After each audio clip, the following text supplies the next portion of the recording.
안녕하세요. 어, 행정사이면서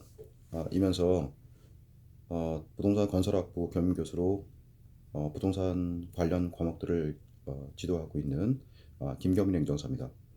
아, 오늘은 최근에 농지처분 의무 부과 사전 통지서들이 어, 농지 소유자들에게 많이 발부가 되고 있는데 상당히 당혹스러워 하시는 분들이 상담을 통해서 많이 있다는 사실을 확인하게 되었습니다. 먼저 초기 대응 자체가 대단히 중요하다고 생각하는데요.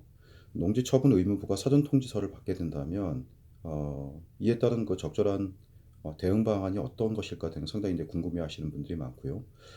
사후 결과 처리에 대해서 어떻게 구제를 받을 수 있는지에 대한 불법 구제 수단에 대해서도 궁금해하시는 분들이 많습니다. 그리고 이와 같은 그 처분 의무 부과가 를 통해서 본처분이 되었을 때 어떻게 대응해야 되는 데서도 대단히 이제 궁금해하시죠. 먼저 농지 처분 의무가 사전 통지라는 것은 무엇인지 먼저 살펴볼 필요가 있는데요. 농지는 농지법상 작용 의무가 있습니다. 경작자가 작용을 하는 것을 기본 의무로 하고 있고 이와 같은 그 작용 의무를 위반했다고 판단되었을 경우 처분청에서는 농지 처분 의무가 부과 사전 통지서를 발송하게 되고 실제로 작용을 하고 있었다면 이에 대한 적절한 증거물을 첨부해서 의견 제출을 해야 됩니다. 또는 해당되는 청문 기일이 주어지는데 해당되는 청문 기일에 출석해서 의견 진술을 하시면 될 것 같고요. 이와 같은 농지처분 의무부가 사전 통지에 대한 적절한 의견 제출이나 청문 출석에서 의견 진술을 하지 않으시게 된다면 본 처분 명령이 본 처분 의무가 본 처분 통지가 나가게 되고 이와 같은 처분 의무 부가 통지를 받은 날로부터 1년 이내에 처분 의무 부과가 되죠. 그런데 현실적으로 농지가 사실 처분이 그렇게 쉽게 되던가요? 쉽지가 않습니다. 좋은 가격에 매각을 하고 싶어도 매각하기가 넉넉지가 않죠. 어, 그리고 해당되는 그 주민등록상 그 같은 주소지를 두고 있는 그 가족이 아닌 다른 가족에게 명의를 이전하는 문제도 큰 일이고요. 이렇기 때문에 처분 부분 의무 부과에 따라서 적절한 사전 통지에 대한 대응 방안이 대단히 중요한데 첫째로 모두에 설명드렸다시피 실제로 주말 영농이든지 경작을 실제로 하고 있다고 한다면 큰 문제가 될 것 같지는 않습니다. 적절한 증거물이나 증거 사진을 첨부해서 의견 제출을 하시면 될 것 같고요.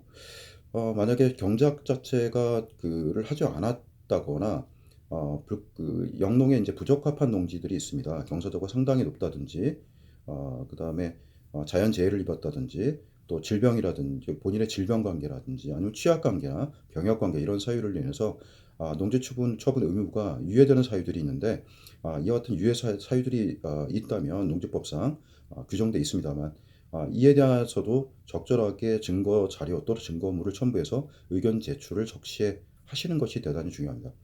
이를 통해서 농지처분 의무 부과가 유예가 되고 적절한 의무 부과에 따른 그 유예 통지를 받게 된다면 처분 의무가 일정 기간 지나면 소멸되거나 면제되게 돼 있죠. 다음으로는 실제로 경작을 하지 않아서 본 처분 의무가 부과되었을 때가 문제인데요.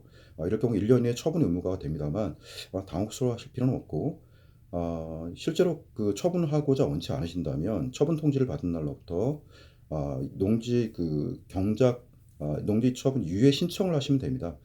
유예 신청을 하고 처분 의무 부과를 받은 1년 이내에 성실하게 경작을 하시면 되고요. 그 경작이 1년 성실하게 경작 의무를 다해서 1년이 도과하고 이 1년 처분 부과가 종료된 날로부터 해서 3년 동안 성실 경작을 또 하게 된다면 3년이 도과한 날에 농지 처분 의무는 면제가 되겠습니다. 다음으로는 농지 처분의 그 의무 부과에 따라 사전 통지에 적절한 대응을 하지 못하셔서 본 처분 의무가 그러니까 본 처분 통지가 나오는 경우인데요. 이러한 본 처분 통지를 받은 날로부터 1년 이내에는 농지 처분을 하셔야 되죠. 그런데 농지 처분 의무 부과 기간을 넘기게 되면 이제 본 처분 명령장이 날라오게 됩니다. 처분청으로부터 이런 본 처분 명령이 있게 되면 본 처분 명령을 받은 날로부터 6개월 이내는 반드시 처분을 하셔야 되고 이런 처분 명령을 받은 날로부터 해서 6개월 이내에 본 처분 의무를 다하지 않게 된다면 이행 강제금이라는 것이 부과되죠. 아 네. 오늘은 농지 처분 의무 부과에 대한 어떤 적절한 대응 방법에 대해서 간략하게 드릴 시간을 가졌고요. 다음 시간에는 농지 처분 의무 부과 사전 통지가 그 중에서 적절한 대응 방법 중에 농어촌 공사를 통한 농지은행 의 농지 수탁 임대 계약을 통해서 농지 처분 의무 부과를 면제받는 방법이 또 있습니다. 이에 대해서 설명을 드리도록 하겠습니다.